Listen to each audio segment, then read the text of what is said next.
안녕하세요. 종로 YBM에서 토플을 가르치고 있는 강사 영말입니다. 반갑습니다. 저번 영상에서는 제가 2026년부터 바뀌는 토플에 대해서 설명을 드렸었죠. 실제로 지금까지 몇 번의 토플 시험이 실행됐었는데 시험을 보신 분들 수고 정말 많으셨습니다. 저 또한 2월 1일 9시에 시험을 보고 왔는데요. 그 시험은 어땠는지 그 시험에 대해서 좀 더 자세하게 얘기를 같이 나눠볼까 합니다.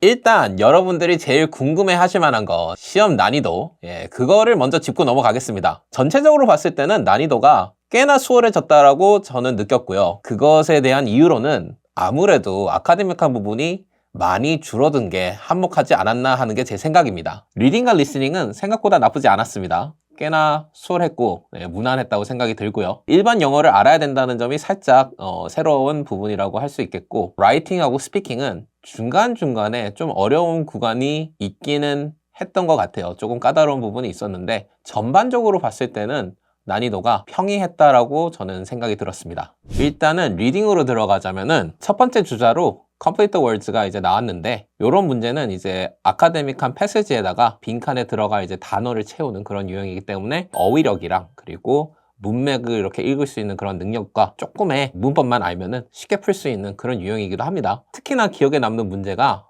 WH로 시작하는 5글자짜리 단어가 있었어요. 근데 그게 뒤에 절이 나왔어요. 절이 나와서 저는 이제 접속사란 걸 알 수 있었죠. WH로 시작하는 5글자짜리 접속사 뭐가 있을까 생각을 했는데, 이제 워낙 빨리 풀다 보니까 저는 이제 맨 처음에는 where라고 적었거든요. 근데 그게 앞뒤 맥락을 생각해 보면은 그 말이 안 되더라고요. 컨텍스트를 봤을 때는 거기에는 다른 WH로 시작하는 접속사 while이 들어갔었어야 되는 자리예요. 그거를 보고 내가 잘못했구나 하고 빨리 있게 고쳤던 그런 기억이 있습니다. 여러분들도 저처럼 이제 어휘랑 문법 그리고 이런 이제 컨텍스트를 보고 잘 이렇게 풀었으면 크게 어려움 없이 넘어갈 수 있는 그런 문제들이 첫 번째 Complete the Words 문제들이었습니다. 두 번째로 이제 보는 섹션이 그 Daily Reading과 관련된 글을 읽는 건데, 그러니까 일상생활에서 흔히나 볼 수 있는 그런 글을 가지고 와가지고 거기에 대해서 이제 문제를 푸는 그런 유형이라고 제가 저번에 말씀드렸죠. 여기서 특히나 제가 그 기억에 남는 게 garden bed를 이용한 문제를 만드셨더라고요. 좀 생소하죠? 누가 보면은 진짜 침대 같고, 근데 요거를 이제 네이버 사전에 쳐보시면은 정원지라고 나옵니다. 정원지. 그러니까 뭐냐 하면은 텃밭이에요. 텃밭인데 나무로 요 바운더리가 돼 있는 그러한 텃밭을 이제 garden bed라고 합니다. 근데 그거를 몰랐으면은 틀릴 수밖에 없겠다라는 생각을 전 들었어요. 이런 되게 일반적인 단어라고 할 수 있죠. 이런 게 사실 옛날 토플에서는 문제로 나올 일이 없었을 겁니다. 토플 문제에 나왔더라도 식물학과 관련돼서 잠깐 언급되는 수준으로 굳이 알지 않아도 되는 그런 수준의 단어에서 멈췄을 텐데, 지금 이제 2026년 이 토플이 변하고 나서 이 문제로 직접적으로 나온 걸 보면은 변한 토플이 지향하고 있는 게 무엇인지 좀 제대로 알려주는 그런 문제가 아니었나라는 생각이 듭니다. 이런 점에서 일상적인 부분을 강조하는 게 예전 토플보다는 조금 더 강하지 않았나, 그런 부분을 볼 수 있었다는 게 제 생각입니다. 그리고 이제 마지막 그 아카데믹 패시지와 관련된 이런 문제 세트, 요거는 이제 기존의 토플 명맥을 이어가는, 그러니까 아카데믹한 그러한 내용이 나오는 그런 문제들이죠. 요거는 상대적으로 옛날 토플에 비해서 수월해지고 난이도도 체감했을 때 나쁘지 않았습니다.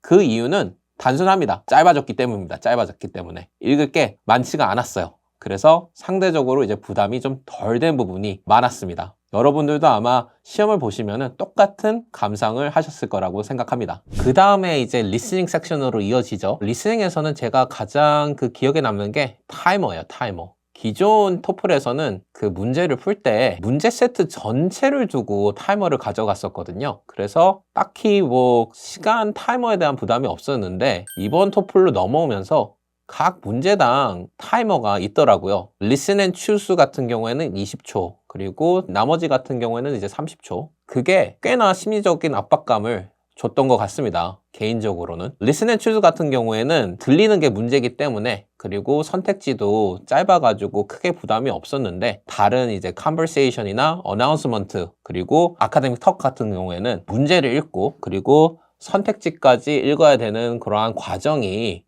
아무래도 좀 부담이 될 수 있겠다라는 그런 생각을 했어요. 그렇기 때문에 그 문제를 읽는 속도, 그러니까 그 영어 문장을 읽는 속도를 늘리시는 것도 꼭 고려를 해보셔야 된다는 게 제 의견입니다. 하지만 난이도 자체는 기존 토플에 비해서 수월했습니다. 왜냐하면은 아카데믹한 부분이 많이 없어졌으니까요. 제가 앞서 말한 것처럼. 추가적으로 조금 더 디테일하게 들어가자면은 일단 listen and choose a response부터 저번에 제가 설명을 드렸던 것처럼 일상적인 용어랑 표현 그런 것들에 집중돼서 문제가 나왔고요. 길이는 ETS에서 말한 거랑 크게 다르지 않게 나와서 딱히 서프라이즈한 부분은 없었습니다. conversation도 마찬가지예요. conversation도 기존에 제가 설명드렸던 대로 일상적인 그러한 부분에서 많이 나왔고 한 예시로 crumpet이라는 단어가 나왔습니다. 한 문제에서. 근데 그 대화가 아마 베이킹 클래스와 관련된 대화였을 거예요. crumpet이라는 단어 되게 일상적인 단어죠. 그렇죠? 저는 솔직히 뭔지 몰랐어요. 근데 뒤에 가서 뭐 머핀이라고 얘기를 하더라고요. 그러니까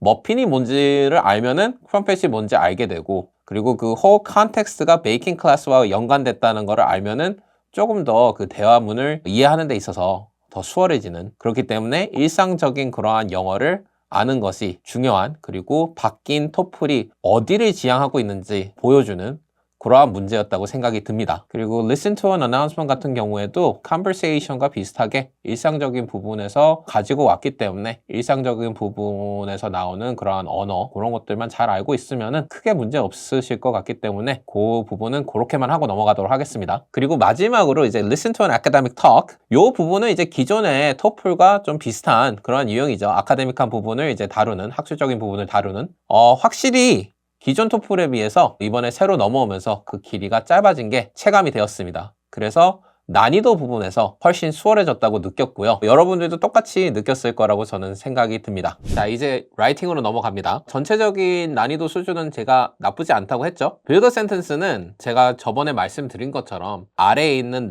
단어들을 가지고 센텐스를 조합하는 그런 이제 문제입니다. 생각했던 것보다 시간이 조금 더 많이 주어졌어요. 저는 6분이라고 생각을 하고 있었는데 실제 ETS 문제들도 6분 정도로 이렇게 가져갔고 근데 6분 50초가 주어졌습니다. 근데 또 전에는 또 6분 30초라고 하는 사람이 있었어. 그러니까 조금씩 시간이 늘어나는 것 같아요. 확실한 건 아니지만은 아무튼 제가 봤을 때는 6분 50초 동안 10개의 문제를 이제 푸는 건데 난이도는 솔직히 그렇게 많이 어렵지는 않았습니다. 저희가 지금 하고 있는 공부 방향대로 그리고 ETS가 제시해준 그러한 예시 문제들 그런 것들과 비교했을 때 크게 다른 점을 저는 못 느꼈고 따라서 지금 저희 수업에서 하고 있는 그러한 방향대로 하면은 문제없이 이 부분은 넘어갈 수 있을 것 같고 그리고 나서 이제 써야 되는 게 이메일이죠. 이메일 문제는 상황이 주어지고 그리고 그 상황에 맞게 3개의 지시사항이 주어지고 그리고 그 지시사항에 맞게 이메일을 써야 되는 문제인데 제가 문제를 직접적으로 얘기할 수는 없고 이거랑 비슷한 상황을 이제 가지고 와서 설명을 드릴게요. 이 문제가 왜 조금 까다롭다고 느껴질 수 있는 부분이 있었는지 예를 들어서 친구한테서 어떤 물건을 빌렸어요. 근데 그 물건을 내 실수로 인해 가지고 파손을 시켜버렸네? 근데 문제의 지시사항 중에 하나가 파손된 그 경황에 대해서 설명을 해야 되는 겁니다. 근데 자세한 디테일은 또 문제에 안 나와 있어. 내가 어떻게 파손을 시켰고 그 물건이 지금 어떤 상태인지는 내가 직접 알아서 써야 되는 거예요. 그런 부분이 이제 조금 어렵게 만드는 부분이죠, 이 문제를. 그거를 이제 상상해가지고 써야 되는 부분이니까. 내가 친구의 물품을 이제 파손을 시킨 상황인데 두 번째 지시사항이 어떻게 나왔냐면은 그러한 상황이 초래할 결과에 대해서 걱정을 표하는 그러한 문장을 쓰라는 지시사항이 있었습니다. 솔직히 이 부분에 있어서는 저는 워딩이 굉장히 모호했다고 생각이 들고요. 그렇기 때문에 방향을 잡기가 좀 힘들었습니다. 걱정이라는 것 자체가 좀 직관적이지가 않고 그리고 그 걱정이라는 것을 어떤 식으로 해야 되는지 그 아이디어가 바로 서지 않아서 그런 부분이 좀 힘들었지 않았나 그런 생각이 드는 문제였습니다. 그래서 쉽게 말씀드리면은 지시사항이 모호하면은 아무래도 난이도가 올라갈 수밖에 없지 않나 라는 생각이 들게 만드는 문제였습니다. 아무래도 시간 제한이 있다 보니까 만약에 시간 제한이 없으면 충분히 생각하고 뭔가를 이렇게 만드는 데 있어서 크게 부담을 안 느꼈을 텐데 시간 제한이 있다 보니까 아무래도 이것도 빨리빨리 해야 되거든요. 또 그렇게 되면 또 생각이 안 나요. 그쵸? 그런 부분이 좀 어려운 부분이었지 않았나 생각이 들었습니다. 그리고 마지막으로 아카데믹 디스커션, 요거는 이제 기존 토플에서 이제 명맥을 이어온 문제 유형이죠. 문제 난이도는 나쁘지 않았습니다. 수월했고요. 토픽이 멀티태스킹이었는데 요거는 제가 한번 수업시간 때 다뤘던 기억이 있어요. 제가 수업시간 때 알려준 그런 팁을 가지고 했었으면 수월하게 문제를 풀 수 있는 그러한 문제였다고 생각이 듭니다. 대망의 스피킹, 일단 listen and repeat, 들은 거를 그대로 그냥 반복하면 되는 문제죠. 이 문제가 생각보다 까다롭습니다. 근데 까놓고 보면은 절대적으로 어려운 건 아니에요. 제가 봤을 때는 스포츠 아리나스에 관한 이제 문제가 나왔어요. 그 스포츠 아리나스를 이렇게 보면서 거기 이제 가이드를 해주는 역할을 하면서 그와 관련된 이제 문장 7개를 똑같이 리핏을 했어야 됐는데, 문장은 어렵지 않았는데 솔직히 말해서 막 그렇게 긴 것도 아니고요. 근데 이거를 시험장에서 해야 된다는 게 그게 좀 어려워요. 왜냐하면은 이 문제 자체가 집중력을 요구하는 문제입니다. 그렇죠? 그런데 이 시험장은 어수선합니다. 옆에서 말하는 사람도 있고 그렇기 때문에 집중력을 100% 발휘하기가 힘들어요. 그러한 환경에서 listen and repeat을 해야 된다. 아마 그런 점 때문에 난이도가 조금 더 어렵다고 느껴지는 부분이 있었던 것 같습니다. 그리고 진짜 마지막 인터뷰 퀘션이 이제 나왔는데, 이 문제는 4개의 문제가 나오고 그리고 각 문제당 45초씩 주어져서 그 45초 안에 해당 문제에 대한 답을 하는 그러한 문제죠. 실제 문제 난이도는 그렇게 어렵지 않았습니다. 저 같은 경우에는 커뮤팅에 관한 문제가 나왔었는데 4개가 답하기에는 어렵지 않은 문제들로 구성이 되었어요. 다만 뭐가 문제였냐? 아무래도 질문이 나오자마자 답을 해야 한다는 점이 문제를 어렵게 만드는 요소였습니다. 즉 준비 시간이 없고 즉흥적으로 뭔가를 만들어서 설명을 해야 된다는 점, 이런 점이 이러한 문제를 까다롭게 만드는 요소였다고 이제 생각이 들고요. 그리고 이런 거는 제가 저번에 이 문제에 대해서 설명을 드렸을 때 제가 정확하게 말씀드렸던 부분이기도 합니다. 이런 문제들을 잘 풀기 위해서는 아무래도 첫 번째 순발력이 필요하겠죠. 그리고 두 번째 적재적소에 이제 내가 원하는 것들을 이렇게 말할 수 있는 그런 구사력도 필요하고요. 만약에 그런 게 없다면은 빠르게 내가 할 수 있는 방향으로 말을 돌리는 약간 그러한 능력도 필요합니다. 더군다나 나가서 진짜 문제를 들었을 때 생각이 안 나는 문제가 있을 수도 있어요. 그런 문제를 이제 맞닥뜨렸을 때 앞에서 시간을 최대한 버는 그러한 전략도 미리 준비하시고 가셔야지 좋은 점수가 나올 수 있습니다. 그리고 추가적으로 제가 오늘 봤던 시험에서 나왔던 인터뷰 퀘션에 대해서 조금만 더 언급을 드리자면은, 일단 주제는 커뮤팅에 관한 거였고요. 커뮤팅, 그러니까 출퇴근에 관한 거죠. 첫 번째 문제로 나온 게 퍼스널한 퀘션이었어요. 개인적인 습관, 개인적으로 하는 그러한 것에 대한.